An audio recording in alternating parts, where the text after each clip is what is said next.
ओम भगवते वासुदेवाय नमः। दोस्तों कैसे हैं आप?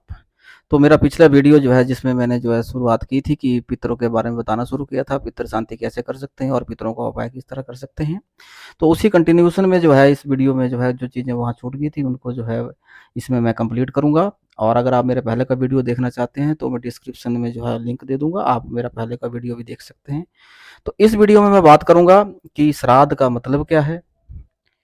देवताओं से पहले जो है वो पूर्वजों की पूजा का विधान क्यों है? गाय किस तरह से जो है मोक्षदायिनी है? और उसके बाद फिर मैं बात करूँगा कि क्या-क्या हमें उपाय करने चाहिए। तो सबसे पहले जो है मैं शुरुआत करता हूँ। तो शुरुआत पितरों को श्रद्धांजलि दी जाती है। तो पितर कहते हैं कि अपने जो है वो लोग को छोड़ के जो है धरती के ऊपर आते हैं और जो उनके यहाँ पे जो है आगे की जो उनके परिवार के लोग होते हैं उनको श्रद्धांजलि रूप अर्पित करते हैं। इसलिए जो है वो इस समय को जो है श्राद्ध कहा जाता है। अब जो दूसरा प्रश्न जो है वो उसमें पिछली बार छूट गया था, तो उसमें था कि देवताओं से पहले जो है पितरों का, तो देखिए देवताओं की पूजा हम अपनी इच्छा के लिए करते हैं। हमारे ऊपर जो है देवताओं का देव ऋण होता है, लेकिन देवताओं का ऋण जो है वो पितृ ऋण की तरह नहीं होता। तो पितरों का ऋण है क्योंकि पितृ हमारे पे ही डिमांड है, हमारी फैमिली है, क्योंकि मृत्यु के पश्चात जो है पूजा पाठ और भगवान का नाम तो नहीं लिया जा सकता। तो जो भी कर सकते हैं, जो जिंदा लोग हैं, जो परिवार के लोग हैं, वही पितरों को जो है मुक्ति दिला सकते हैं। इसलिए जो है पितृ मुक्ति करने के लिए जो है वो हमें जो है अगर पितृ दोष है और इस समय में जो है पूरे जो परिवार के लोग हैं उनको पितृदान जरूर करना चाहिए, श्राद्ध जरूर करना चाहिए और अपने पितरों को मोक्ष दिलाने के लिए जो है जो भी कोशिश हो सकती है वो जरूर करनी चाहिए। तो इसके बाद जो है जब हम पिछली बार बात कर रहे थे तो उसमें मैंने बात की थी कि जैसे ही किसी की मृत्यु होती है तो मृत्यु के पश्चात जो है वो आत्मा यमलोक की तरफ चलती है। तो यमलोक में जाते हुए जो है यमलोक में जाने के लिए वो आत्मा कोई एक दिन में नहीं पहुंच जाती, इसके लिए कुछ समय लगता है।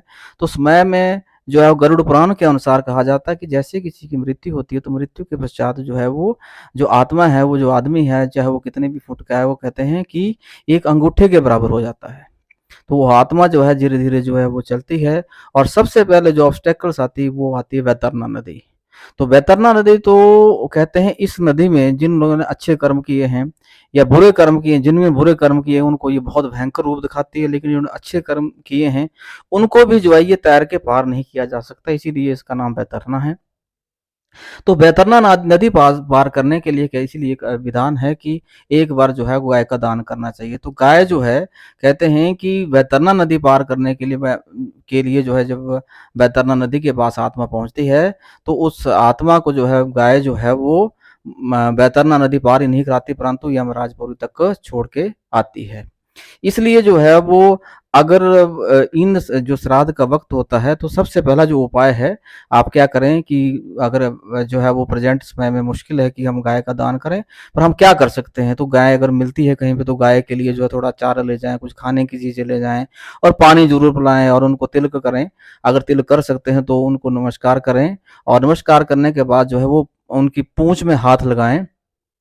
हाथ लगाने के बाद जो है वो विष्णु भगवान का ध्यान करें, गौ माता का ध्यान करें कि हे गौ माता, अगर हमारे पितर जो हैं वो प्रेत योनि में अटके हुए हैं, उनको वैतरना नदी से जो है पार नहीं हो पा रहे हैं, तो कृपा करके आप उनको वैतरना नदी पार कराएं। ये विधान जहाँ अगर कोई एक्सीडेंट में मृत्यु होती है और आकस्मिक मृत्यु अगर किसी के घर में होती है तो जरूरी नहीं है कि हम श्राद्धों का इंतजार करें, तो इसको जो है इन बिटवीन भी किया जा सकता है। तो अब उसके बाद जो है वो जो नेक्स्ट है तो कहते हैं कि जब आत्मा जो है वो यमपुरी में पहुंच जाती है, लेकिन कुछ आत्माएं वैसी होती हैं तो जो जाना ही नहीं चाहती। एक तो है जो वैतरना नदी पार नहीं कर सकती। तो गरुड़ पुराण में कहा गया है कि कुछ आत्माएं ऐसी हैं, कुछ प्राणी ऐसे हैं जो इस दुनिया को छोड़ के नहीं जाना चाहते, जो प्रेत का रूप धारण कर लेते हैं। तो वो कौन से हैं जिनकी कोई अधूरी इच्छा रह जाती है कि मुझे ये मेरा घर है, मैं इसको छोड़ के नहीं जाऊंगा, पुत्र मोह है, मैं अपने पुत्रों को नहीं छोड़ सकता, ठीक है। और किसी अगर व्यक्ति ने कोई ऐसे बुरे कर्म किए, उसको डर है पता नहीं कि मेरा क्या होगा, मैंने बहुत बुरे कर्म किए लेकिन आगे जाके तो मेरी सारी पोल खुल जाएगी, तो डर के मारे जो है वो आगे नहीं जाना चाहते। तो इस तरह से जो है वो कम से कम 7 जो डर है उनका वर्णन किया गया गरुड़ पुराण के अनुसार कि जो आत्मा है वो वहां नहीं जाने चाहते, वहां पे जो है नहीं जाना चाहते। जैसे तांत्रिकवाद अभी इसमें जो है एक चीज कही गई है। तो उसके लिए क्या करें? अगर ऐसी आत्मा हैं जो परेशान हैं, तो उनके लिए क्या करें कि आप इन 16 दिन में जो है वो पानी का जो है एक लोटा ले लें और पीपल की जड़ में जो है जाके उस पानी को डाल दें और विष्णु भगवते वासुदेवा नमः, ओम भगवते वासुदेवा नमः, विष्णु भगवान का ध्यान करना है और मंत्र जाप करना है। मंत्र है ओम भगवते वासुदेवा नमः, ओम भगवते वासुदेवा नमः, ओम भगवते वासुदेवा नमः और ब्रह्मा जी को नमस्कार। अब मैं बात करूंगा कि भगवत गीता के अनुसार हम क्या उपाय कर सकते हैं।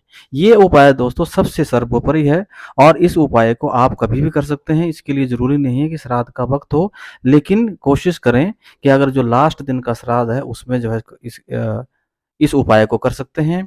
और अगर किसी के घर में आकस्मिक मृत्यु हुई है, एक्सीडेंट से मृत्यु हुई है या किसी और कारण से मृत्यु हुई है, तो भी इस उपाय को जो है वो किया जा सकता है। तो उपाय नोट करें। तो उपाय क्या करना है, आप एक पानी का लोटा ले लें।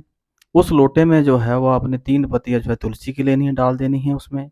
गंगा जल उसमें डाल दें और द्रव उसमें डाल दें।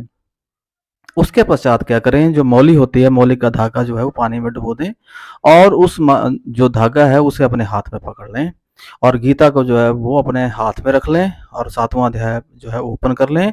और सबसे पहले जो है आपने क्या करना है, मंत्र जाप करना है ओम भगवते वासुदेवाय नमः, ओम भगवते वासुदेवाय नमः, ओम भगवते वासुदेवाय नमः। तो इस मंत्र का जाप करना है। फिर आपने जो है कृष्ण भगवान से प्रार्थना करनी है कि ये भगवान, इस पाठ का जो है वो मैं जो पाठ कर रहा हूँ ये मेरे पितरों को प्राप्त हो। हे विष्णु भगवान जी, मेरे पितरों को जो है वो मोक्ष की प्राप्ति हो, जो भी जिस भी लोक में हो, जो भी उनकी परेशानी हो, उस परेशानी से उनको मुक्ति मिले। तो आपने क्या करना है, फिर जो है वो गीता का जो 7वां अध्याय है उसको पढ़ना है और पढ़ने के बाद जो है वो विष्णु भगवान जी को नमस्कार करनी है। नमस्कार करने के बाद जो है लास्ट में आपने कहना है कि मेरे पितरों को मोक्ष की प्राप्ति हो। और उसके बाद जो है पितृ भगवान को भी, जो आपके पितृ हैं उन सबको नमस्कार करनी है कि हे पितृ देवता, आपकी जो भी नाराजगी है, जो भी समस्या है, इस दुनिया से आप जो जा चुके हैं, आपका जो इस दुनिया में मन लगा हुआ है या किसी भी कारण से आप इस दुनिया के अंदर जो अटके हुए हैं, तो आप अपने लोक में जाइए और कृष्ण भगवान जी को भी प्रे करनी है और पितरों को भी प्रे करनी है कि आपको जो है वो मोक्ष का रास्ता देखें, भगवान आपको जो है वो मोक्ष में स्थान दें। तो उसके बाद उस पानी का जो है आप जाके जो है वो कहीं जो है अच्छी जगह पे अर्घ दे दीजिए। तो ये उपाय सबसे सर्वोपरि है और इस उपाय को करने से किसी भी प्रकार के पितृदोष हो वो सारे के सारे दूर हो जाते हैं। तो दोस्तों नेक्स्ट वीडियो में मैं पूरे का पूरा जो है उपाय करूँगा और उपाय का वीडियो बनाऊँगा। उसके बाद जो गीता का 7वां अध्याय है उसको जो है पूरा पढ़ के सुनाऊँगा। आप सिर्फ ये सामान रख सकते हैं। तो सामान क्या-क्या है? लोटा है, गंगा जल है, 3 पत्ती जो है इसकी तुलसी की है, द्रव है और एक मौली है और गंगा जल है। तो ये आपने रख लेने हैं और मैं मंत्र बोलता जाऊँगा और पूजा करता जाऊँगा। आप जो है वो मंत्र बोलते रहिए ओम भगवते वासुदेवाय नमः। और इस तरह से जो है वो आप ये भी कर सकते हैं। तो नेक्स्ट वीडियो में मिलते हैं। तो अगर आप दोस्तों ये वीडियो आपको अच्छा लगा हो तो मेरे चैनल को सब्सक्राइब करें, लाइक करें, शेयर करें और बने रहें मेरे साथ। इसी तरह के उपाय मैं आप लोगों के लिए लेता आऊँगा। ओम नमः शिवाय, ओम नमः शिवाय, ओम नमः शिवाय।